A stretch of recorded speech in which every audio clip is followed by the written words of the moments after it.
25,000ले के हुन्छ आजको समयमा? तपाईँ सपिङ गर्न जानुहोस् न, के आउँछ 25,000मा? बसिरहेको ठाउँबाट गरिरहेको कामबाट बिल्कुलै अलग गएर काटेर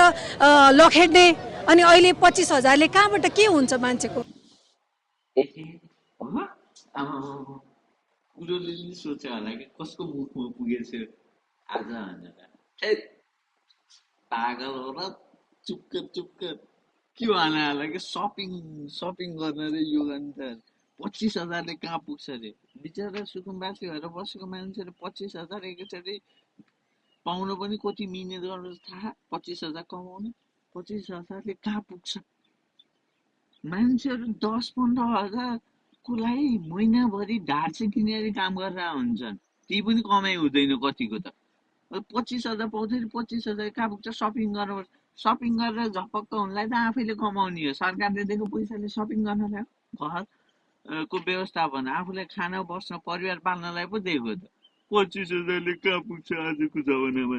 थुये जिन्दगी यस्ता तोरीहरू छन् कि पहिलाका पार्टीहरूमा तिमीहरू जस्ता दिमाग नभएका फुस्कटहरूको कारणले हाम्रो देशको हालत यस्तो भएको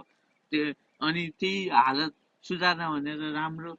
काम होस् भनेर आन्दोलन गर्दाखेरि भाइ बहिनीहरू भाइहरू